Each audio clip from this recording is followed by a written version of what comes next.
última vez nós estávamos falando, ainda dentro do contexto das Boas Novas, né, da Brit Hadashah, ali dos 4 evangelhos que compõem a primeira parte da Brit Hadashah.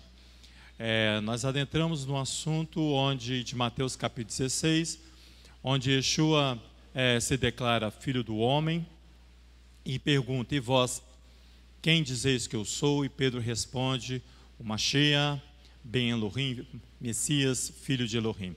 Então nós temos duas nomenclaturas ali que é dada para o homem. Vai lá para você ver Mateus capítulo 16, nós vamos fazer um breve relato para que a gente possa dar continuidade. Yeshua no capítulo 16, no verso 13 ao 16, eu vou fazendo a leitura enquanto você abre a sua Bíblia. Ele diz: Yeshua vai para o lado de Cesareia de Filipos. Ele pergunta a seus adeptos quem os homens dizem quem é o Filho do Homem. Eles dizem, alguns, Yohanan, o imersor, outros Eliahu, Elias, outros Mihail, um dos inspirados. E eles dizem: e vós, quem dizeis que eu sou? Simão Pedro responde e diz: tu és o Mashiach, Ben Elohim, filho de Elohim. Há no texto aqui duas expressões que nós colocamos ali: filho do homem e filho de Elohim. A primeira é fornecida por próprio Yeshua. Ele diz que ele é filho do homem. É interessante que essa expressão, filho do homem, ele vai dar a qualidade do Messias como homem, como eu e você. Quando o Léo, hoje pela manhã, estava ensinando a porção dessa semana, excelente porção para nós, Yeshua, o Léo citou a questão do homem que vem do barro, né? Nasce da terra, Adamá. Então Yeshua tem essa mesma qualificação dele. Ele é homem que veio da terra, como eu e com você. Isso é interessante para Yeshua, porque ele precisava primeiro ser reconhecido como um dos seus, né? Um hebreu, filho de mãe e de pai hebreus. Então ele se autentifica filho do homem. No aramaico a expressão é Bar Ranosh, encontrado ali no livro do profeta Daniel. Nós já comentamos sobre isso, em que Daniel tem uma visão escatológica ali do reinado messiânico. No capítulo 7, ele usa essa mesma expressão, filho do homem, Bar Anosh. A expressão filho do homem tem uma sublimidade, isto essa expressão vai falar de uma perfeição sobre-humana. Um ser cuja sua formação há parcela da excelência do Criador para executar as obras ordenadas por Elohim. Então ele vai elevar a qualidade de filho do homem, de ser humano, quando ele fala filho do homem. Por quê? Porque ele vai exaltar a excelência de fazer parte do Criador, tanto formado da terra quanto o sopro, aquilo que Leonardo estava ensinando hoje pela manhã, o do sopro do Criador. Mas essa formação do homem é para que o homem venha fazer o quê? A obra ordenada por Elohim. Yeshua, você e eu entendemos e conhecemos que ele executa a obra de acordo com o que o Pai estabeleceu. Então ele faz de acordo com aquilo que ele vê o Pai fazer, diz o texto. Agora você precisa ver isso lá em Ezequiel capítulo 37. Nós estamos fazendo a leitura de Ezequiel 37 e o profeta, um dos inspirados de Adonai, ele vai permanecer com as suas leituras conosco, enquanto o Adonai permitir. O profeta, ele está falando grandemente ao nosso coração. Ele diz assim, olha só que interessante ali no capítulo 37, quando ele vai falar do vale dos ossos secos, os raquíticos, né? Como ele mesmo já nos chamou. Ele diz assim, olha, ao verso 3, ele me perguntou: filho do homem, poderão viver estes ossos?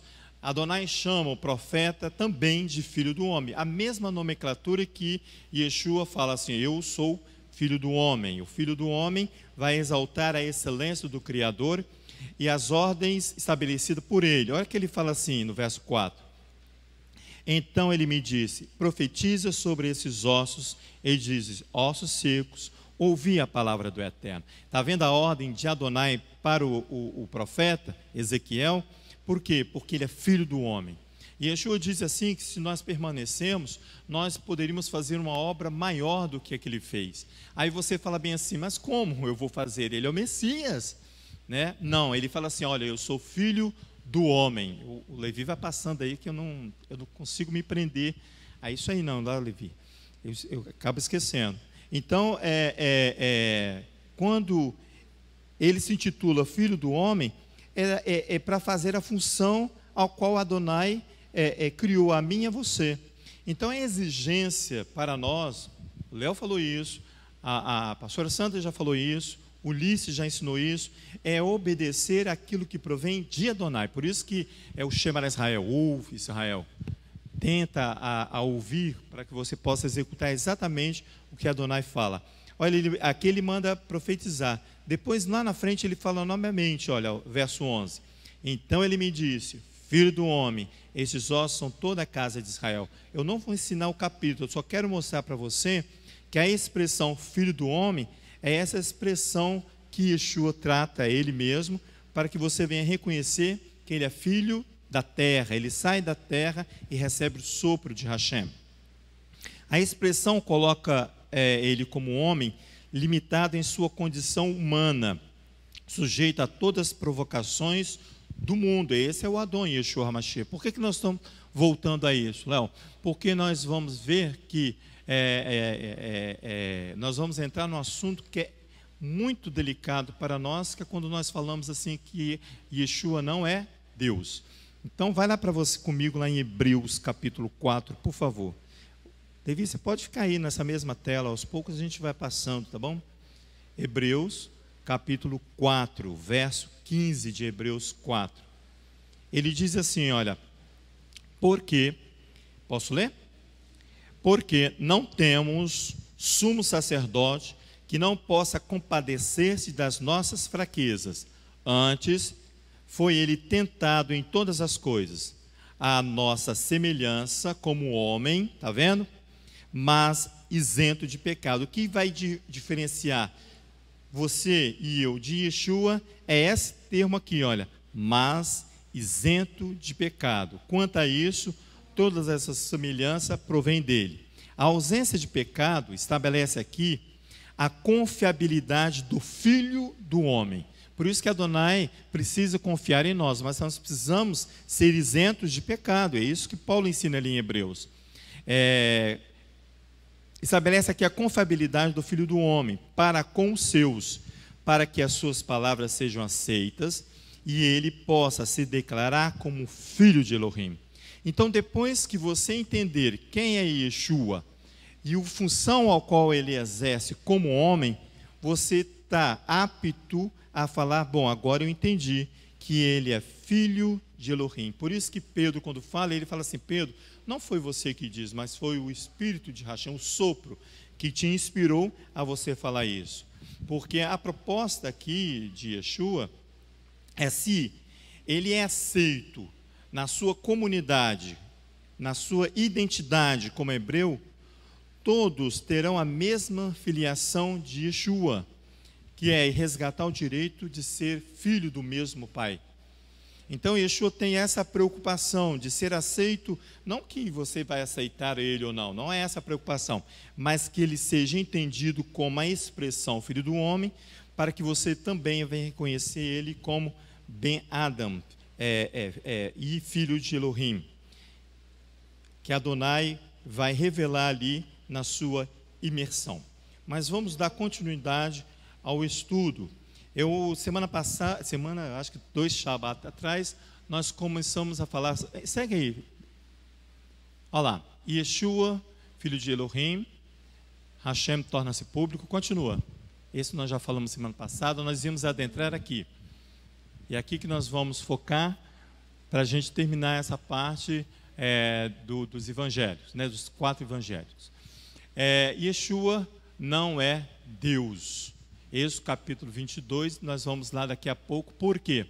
Eu até então não tinha adentrado a este assunto, quando a pastora Sandra trouxe esse texto, através de um estudo que ela deu, e ela trouxe Êxodo capítulo 22. Por que eu vou adentrar nesse texto? Vai lá comigo.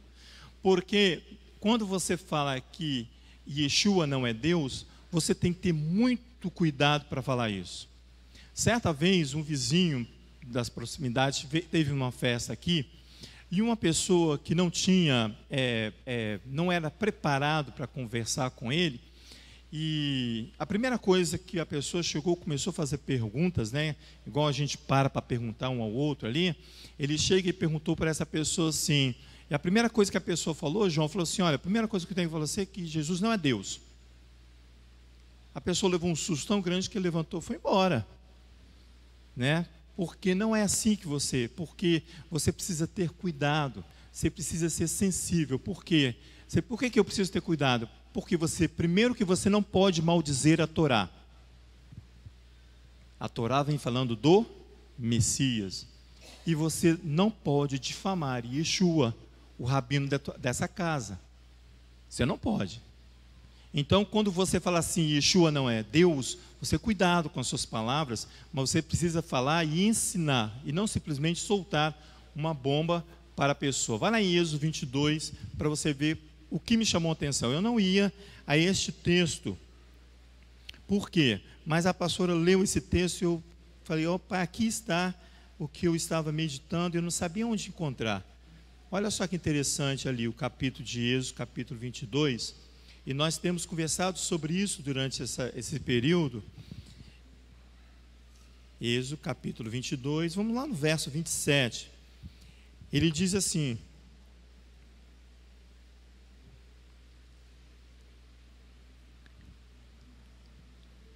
eu acho que não é esse 22 não, porque a única cobertura e vestimenta não é esse não. Isso, perdão, é 28, eu anotei aqui 22, perdão, tá?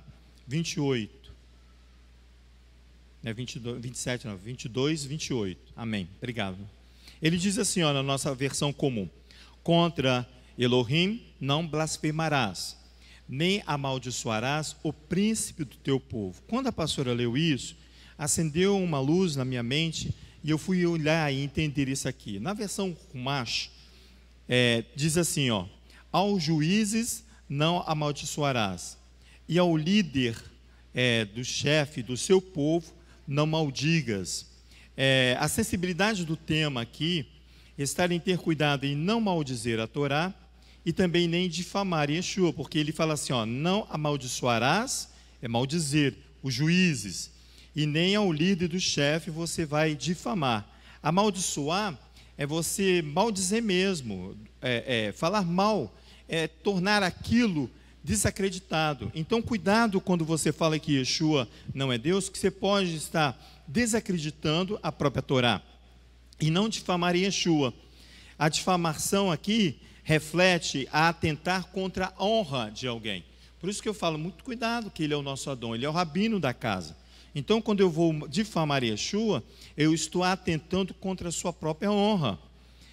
A Torá diz que aquele que difama é passível de descrédito diante da opinião pública, é tornar aquela pessoa diante da opinião pública sem nenhum valor. Por isso que aqui 27, a Elohim não amaldiçoarás. O Nazi do teu povo não difamarás. Esse texto aqui é de André Chourac. Ele diz assim, o Nazi do teu povo. O Nazi, irmãos, é príncipe, é líder, chefe, comandante. Olha tanto o conceito de Nazi. É o governante ou soberano. Também pode contemplar um oficial que foi elevado e eleito por uma assembleia reunida. Então, quando você e eu estamos observando essas questões, nós precisamos entender que Yeshua é Nazi do nosso povo, do povo de Israel. É o Nazi da casa da sua casa. Então, você não pode difamar, você não pode desacreditar aquele ao qual Adonai já estabeleceu. Lá em Romanos, capítulos 13, não precisa ir lá, diz assim, pois não há autoridade que não provenha de Adonai. Então, o Nazir é isso. Você não pode difamar alguém ao qual Adonai o elevou. Vai lá em Ezequiel, volta lá em Ezequiel, por favor, para você ver isso.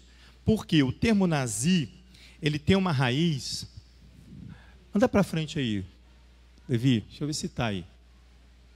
Não terás outros deuses, não maldizer a Torá, né? Não entrei ainda aí, não. Pode ficar aí, Levi.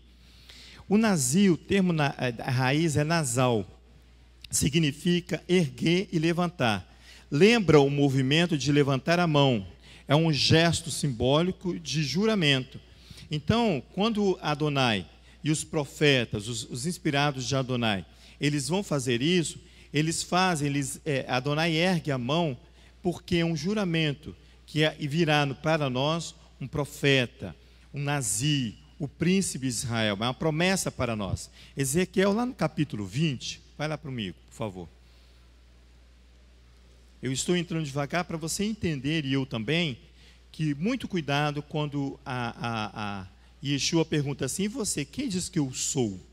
É uma pergunta para mim e para você, para nós meditarmos na palavra de Hashem.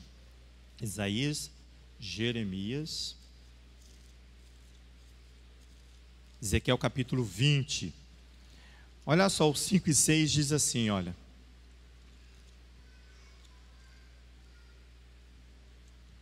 Diz assim o capítulo 20, verso 5. E diz-lhes, assim diz o Eterno Elohim: no dia em que escolhi Israel, levantei a minha mão, está vendo? Isso aí é o nazir, é o gesto de erguer a mão. Ele vai elevar Israel, olha só. Ele diz assim, no dia que escolhi Israel, levantei a minha mão para a descendência da casa de Jacó, e me dei a conhecer a eles na terra do Egito. E levantei a minha mão para eles, dizendo, eu sou o eterno vosso Elohim. Então ele se coloca em posição de erguimento de próprio Israel. Somente ele pode fazer isso. Olha o verso 6. Naquele dia, levantei a minha mão para eles, jurando tirá-los da terra do Egito, para uma terra que tinha previsto para eles, ao qual mana leite e mel, e a glória de todas as terras. Olha em outra versão, não, é a mesma coisa, outra versão, muda pouca coisa. O uso mais significativo do nazir é esse mesmo, de fazer elevar o nome de alguém. Então ele é o nazir, ele é o príncipe de Israel, ele é aquele que foi eleito por uma assembleia constituída. O nome mais significativo de nazir faz referência à descendência de Jacó. Ele vai falar isso lá no Salmo 89. Nazir faz referência ao futuro príncipe davídico, diz os exegetas. Então, você vai ver que o salmista, no capítulo 89, ele já vai tratar esse assunto. Olha só, o salmista trata esse assunto com muito zelo e muito cuidado. Porque você fica todo melindroso, você não quer se parecer com o cristão quando você fala com Yeshua. Olha só, há uma diferença muito grande entre Jesus romano e o Yeshua. Jesus romano, ele é romântico, ele é sensível, é delicado. E Yeshua, como diz a pastora ali embaixo, ele é grosseiro, né, pastora? Ele é grosso, um homem grosso, né? Assim que a gente fala, mas não há grosseria dentro da Torá, para que você fixa aprendizado. Capítulo de 89 do Salmo diz assim: o grande amor do Eterno cantarei perpetuamente, com a minha boca manifestarei a tua fidelidade, de geração em geração. Direi que o teu amor permanece para sempre, e que estabeleceste a tua fidelidade nos próprios céus. Disseste, fiz uma aliança com o meu escolhido, jurei ao meu servo Davi, estabelecerei a tua descendência para sempre, e edificarei o teu trono de geração em geração. O salmista que bate o martelo nessa questão de que o maior representante, o termo mais significativo de nazir está no Messias. Ele é o nazir. Por isso que lá em Êxodo 22, 27, 28 melhor, fala assim que você não pode amaldiçoar nem maldizer o nazir do teu povo. É Yeshua que ele estava falando ali. Que você não venha proclamar palavras diferentes contra ele. Ele diz assim, e o profeta Ezequiel, que nós acabamos de ler no capítulo 17, Os exegetas são unânimes em afirmar que o profeta prediz sobre o descendente de Davi que faria penetrar a Torá no coração do teu povo. Volta lá para você ver isso. Aqui está, olha só, Ezequiel capítulo 17. Ele é o profeta que está norteando a nossa vida.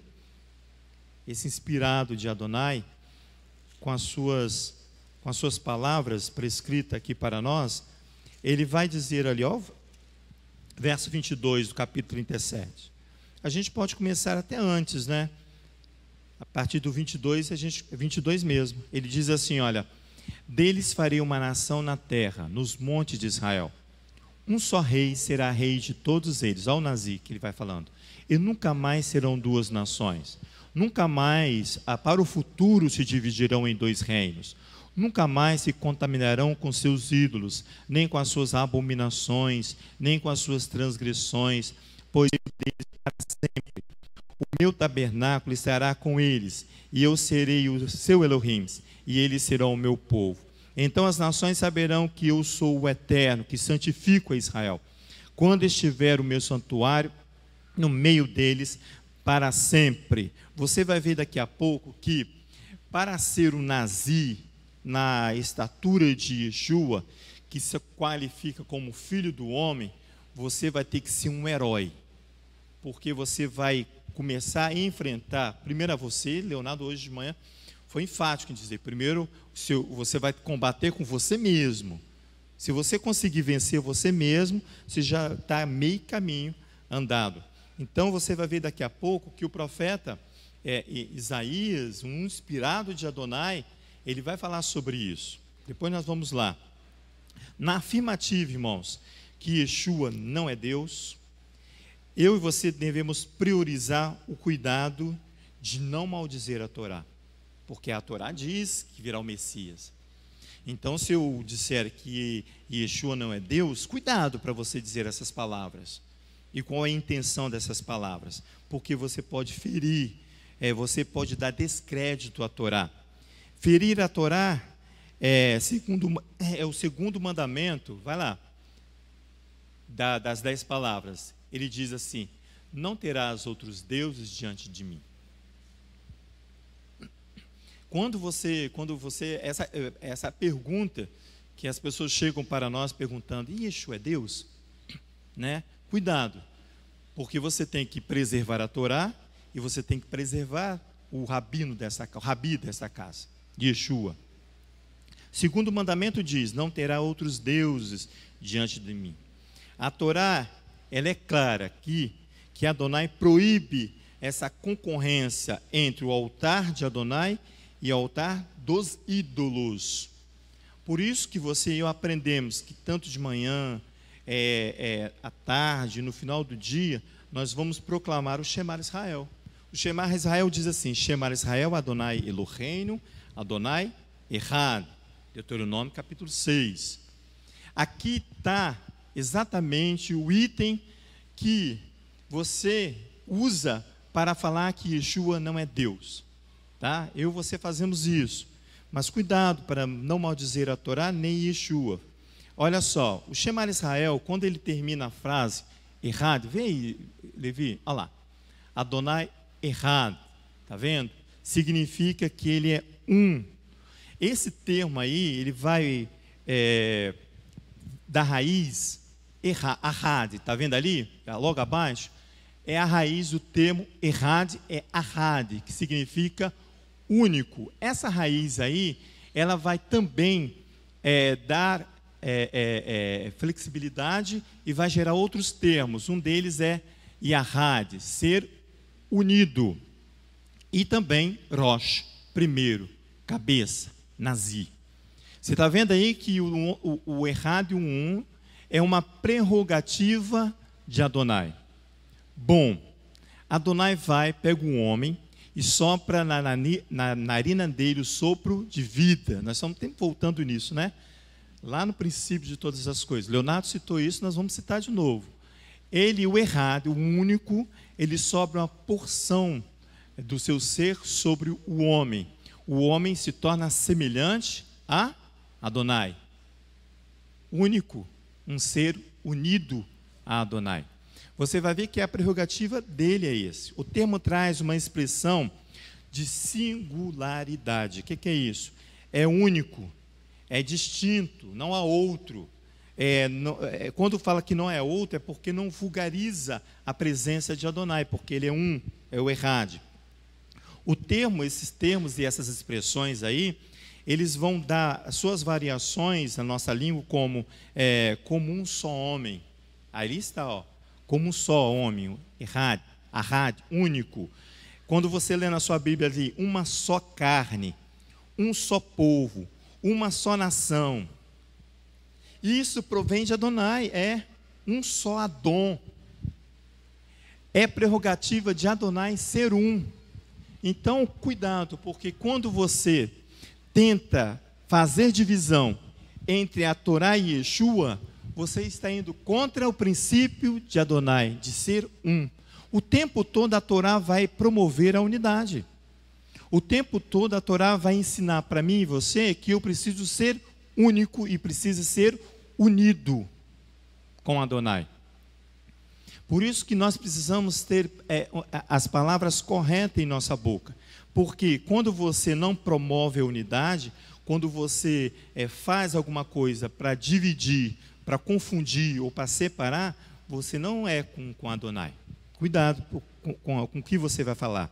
Errar é uma prerrogativa, é um direito de Adonai, cujo homem na criação refletia a imagem de Elohim, cujo pecado que vai fazer essa cisão entre Adonai e o homem. Olha a separação aí.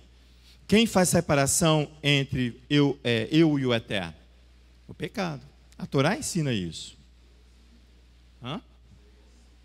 Então, faz essa indagação, fala só, o que vai fazer essa cisão entre o homem e Adonai é o pecado. O que vai separar ali? É a ganância. Vai lá para você ver Gênesis capítulo 3. A ganância, ela vai separar você do Criador. Você deixa de ser o quê? Unido. Olha lá, e errado. Você deixa de ser unido.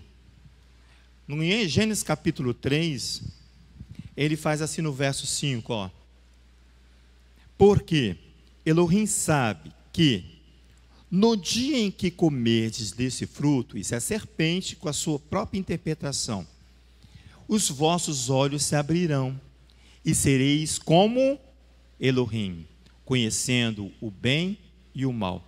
Nem Yeshua teve essa audácia, de ser como Adonai, ou de ser melhor do que Adonai. Aqui a serpente introduz no homem uma pontinha da sua ganância. Ele diz assim, olha, e sereis conhecidos, e sereis como Elohim. É seduzido pela ganância. Olha o verso 22 para você ver. O Eterno vai definir isso aí com uma separação, uma cisão. Ele diz assim, então disse o Eterno Elohim, o homem agora se tornou como um de nós, que sendo igual a Adonai, olha lá, conhecendo o bem e o mal. Assim, para que não estenda a mão e tome também a árvore da vida e coma e viva eternamente, o Eterno Elohim, pois, o lançou fora do jardim do Éden. Ele fez uma cisão, uma separação, para lavrar a terra de que fora tomado. Agora sim vai ter que trabalhar, Aquilo que Léo ensinou de manhã. Agora vai exercer força para retornar. A partir desse momento, o trabalho do homem é fazer o retorno. O acesso à árvore da vida, você só vai ver lá em Apocalipse.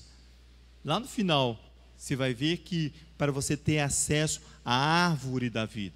Então você vê que o Eterno define aqui, o homem que a partir desse momento aqui, o homem deixou de ser Yahad, ele deixou de ser unido, apartou-se da mente de Adonai, para usar a sua própria mente, ser como Adonai. Isaías capítulo 55, ele diz que os meus caminhos não são os vossos caminhos.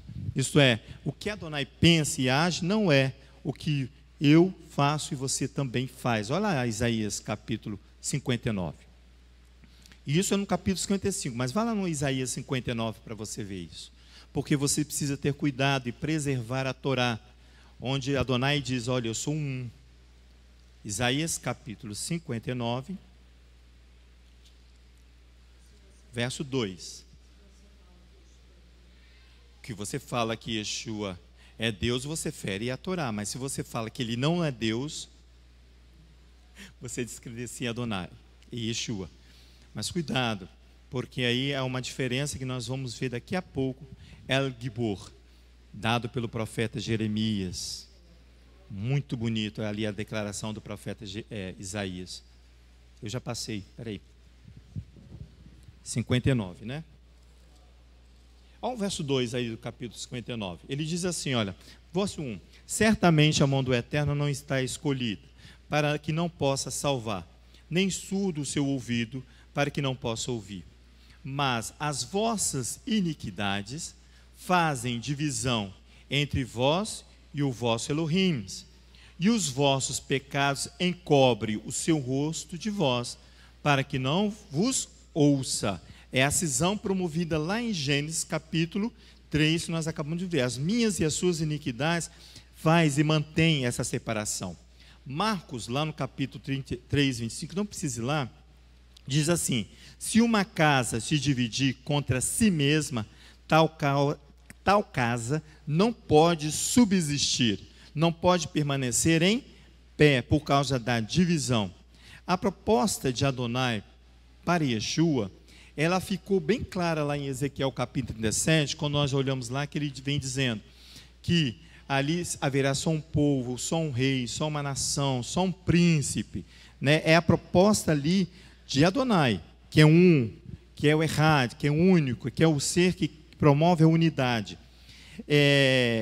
Ezequiel, quando ele ensina isso, ele vai restabelecer a aliança que nós vimos lá em Malaquias capítulo 4, que fazer retornar o coração dos pais aos filhos e o coração dos filhos ao pai. É essa a ordem, né? É essa a ordem. Essa é fazer retornar o coração dos pais aos filhos e o coração dos filhos aos seus pais.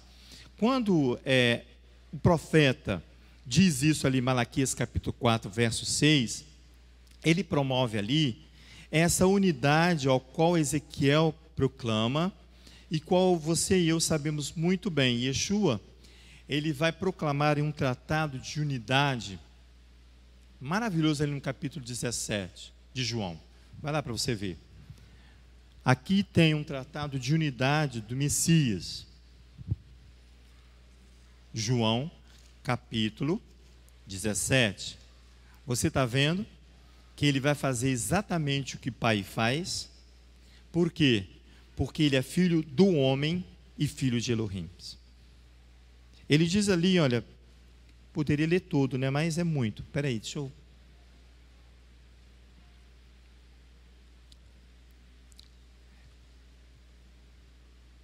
Olha o verso 12. Diz assim: estando eu com eles no mundo, guardei-os no nome que me deste. Nenhum deles se perdeu, senão o filho da perdição, para que se cumprisse a Escritura. Agora vou para junto de ti, e isto digo enquanto estou no mundo, para que tenham em si a medida completa da minha alegria.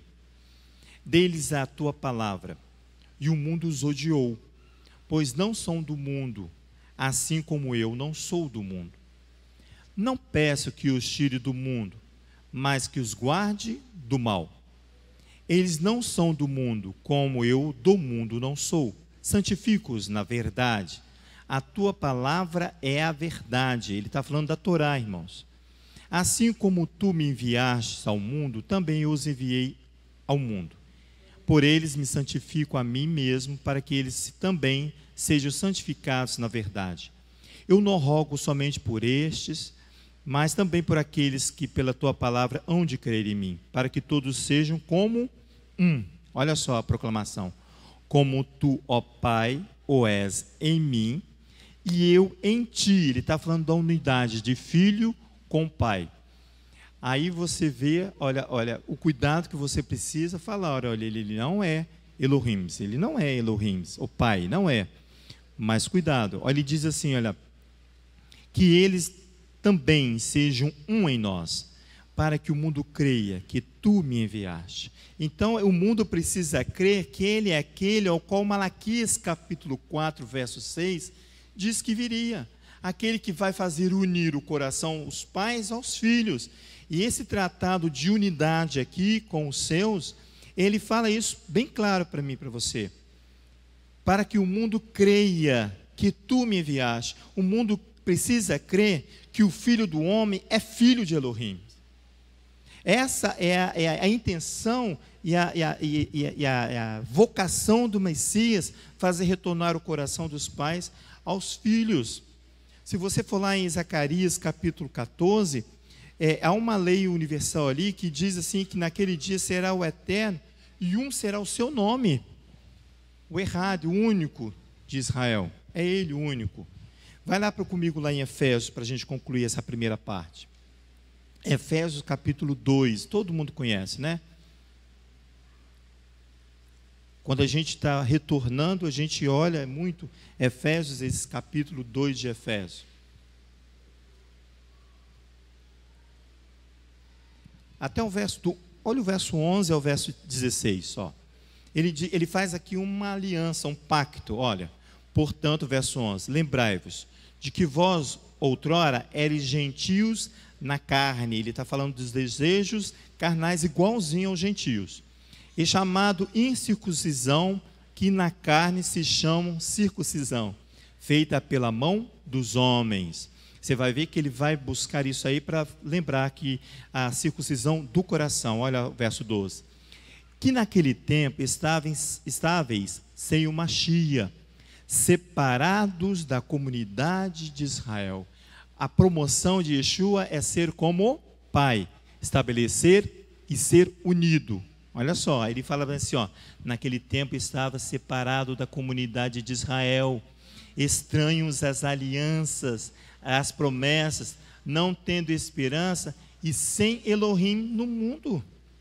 Mas agora, no Machia e Yeshua, vós que antes estava longe, já pelo sangue do Machia chegaste perto, já deu um passo, pois ele é a nossa paz, o Shalom, o qual de ambos os povos fez um. Ele está quebrando a inimizade, promovendo o quê? Unidade. E destruiu a parede de separação.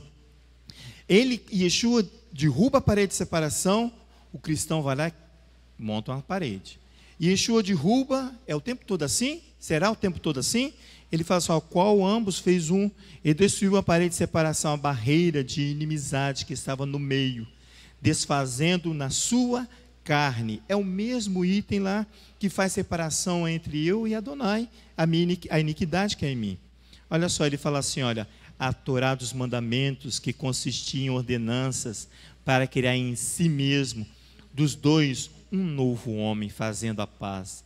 E pela cruz reconciliar ambos com Elohim, em um só corpo, matando com ela a inimizade.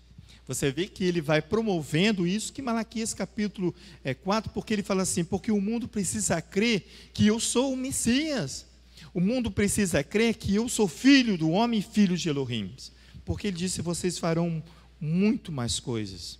Muito. Antes nós estávamos separados da comunidade. Agora você e eu temos a oportunidade de estarmos unidos à comunidade de Israel através da Torá. É a Torá que vai nos unir. Então, na afirmativa de que Yeshua não é Elohim, deve-se também ter cuidado de não difamar o nome do nosso Adon Yeshua HaMashiach, de não difamar o Rabi desta casa. O cuidado que nós precisamos ter é de não descredenciar Yeshua nas prerrogativas do Pai. Ele fala que ele e o Pai são um. Você vai ver isso como? Vai lá no profeta Isaías, capítulo 9. Anda um pouquinho aí. Isso. Olha lá que Isaías fala. Vai contra o profeta Isaías. Isaías, capítulo 9. É um inspirado de Adonai. Não é qualquer um, é um inspirado de Adonai. Olha o que ele vai falar ali. Verso 6. Ele diz assim, olha. Porque um menino nos nasceu, um filho se nos deu.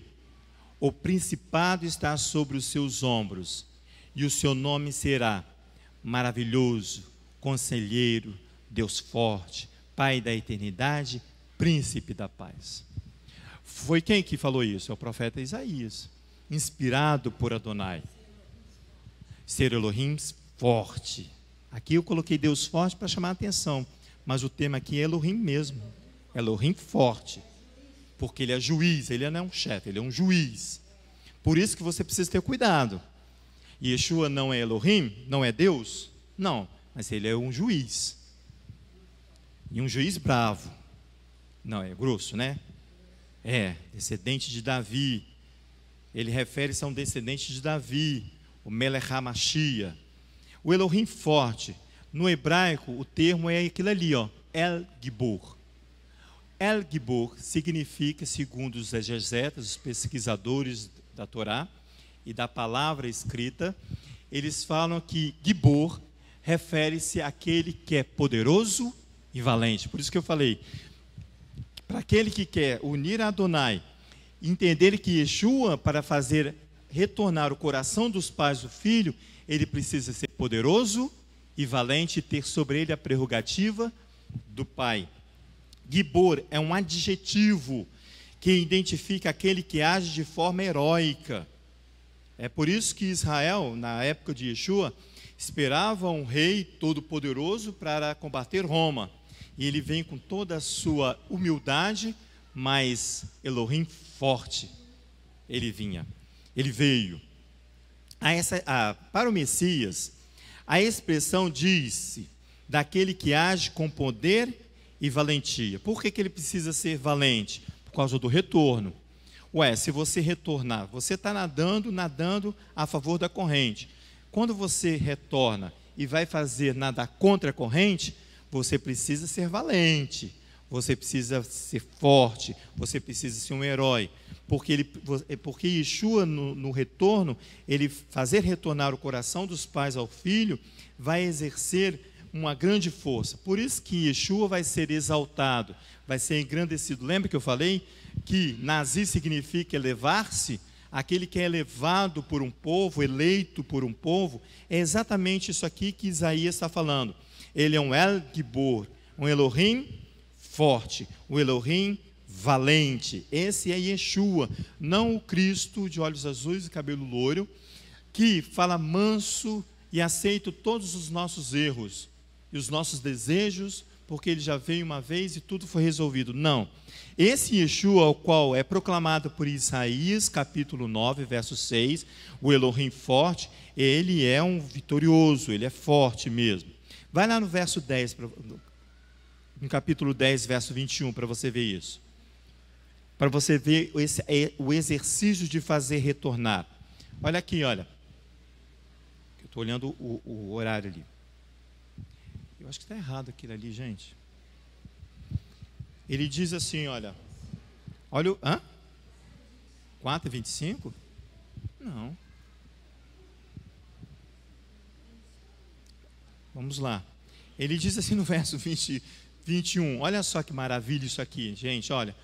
Os restantes se retornarão. Os restantes de Jacó. A quem? Ao Elohim forte. A Yeshua. Está vendo aqui? Ao Elohim forte. Eu estou em Isaías capítulo 10, verso 21. Vai lá. Perdão. Porque eu estou falando que Yeshua, para praticar isso aqui, ao qual Isaías falou, ele precisa ser o El Gibor, um valente, heróico, usando de força, e não um romântico. Ele é forte. Por isso que ele é grosso, né? Por isso que ele é insistente, porque você precisa aprender, e eu também. Você pode saber. Pergunta aqui os mais velhos, como são os melhores professores? São aqueles que pegava pesado, porque exige que o aluno aprenda. É esse que é o bom professor. Gibor é o heróico. É isso que Isaías está falando aqui, olha o verso 21. Os restantes se retornarão. Os restantes de Jacó ao Elohim forte. Ele traz para si a responsabilidade de Malaquias, capítulo 4, verso 6, Yeshua. Por isso, cuidado para você difamar o nosso rabino de Yeshua. Vai lá em Isaías 52, aí mesmo. Vê aí como que ele vai agir. Capítulo 52 do profeta Isaías.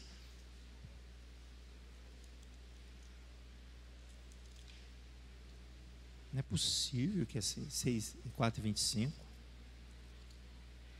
52 diz assim, olha o verso 13, irmãos. A vontade de ler tudo, né?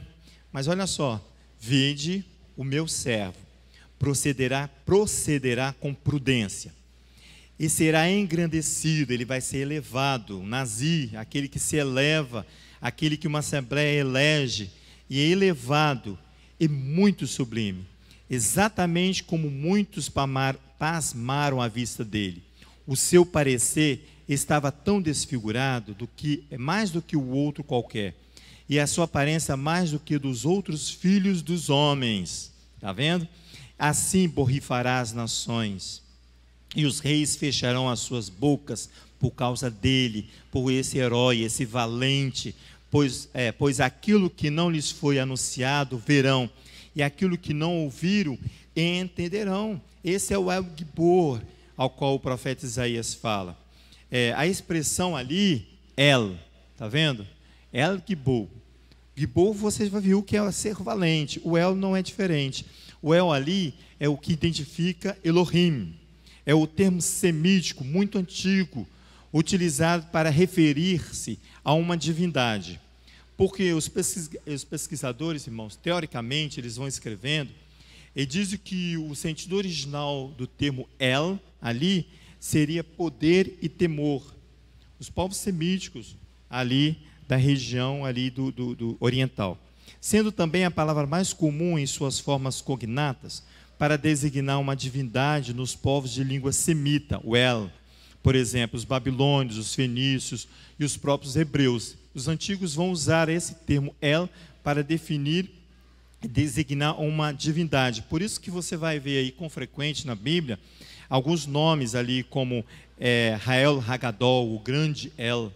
Tem também o El Shaddai, o Todo-Poderoso, né? Então muitos ali você vai ver que é o El, o Elohim, o forte, o heróico, o poderoso. Esse é o título que Isaías, é um dos títulos que Isaías vai dar a Yeshua.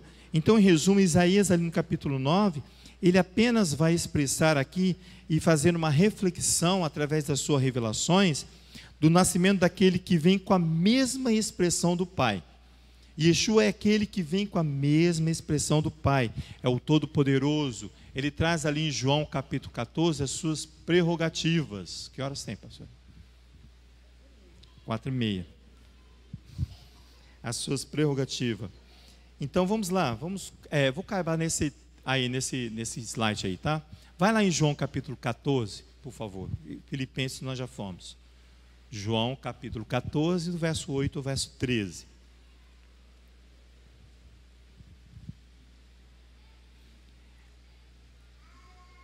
Você e eu precisamos reconhecer que Yeshua é filho de Elohim. Ele diz isso lá em João capítulo 17, porque ele precisa conhecer que eu e o Pai somos um. Aqui em João capítulo 14, verso 8, diz assim: disse-lhe Filipe, Adão, mostra-nos o Pai, isso já basta. Respondeu-lhe Yeshua, há tanto tempo estou convosco, e não me conheces, Filipe? Quem me vê, vê o Pai. Como dizes tu, mostra-nos o Pai? Não crês tu que eu estou no Pai e que o Pai está em mim? As palavras que eu vos digo, não as digo de mim mesmo. Antes, é o Pai que está em mim. Quem faz essas obras? Crede-me quando digo que estou no Pai e o Pai está em mim. Pelo menos credes, por causa das mesmas obras. Esse texto o Leonardo leu de manhã, ele leu um parecido com esse, né?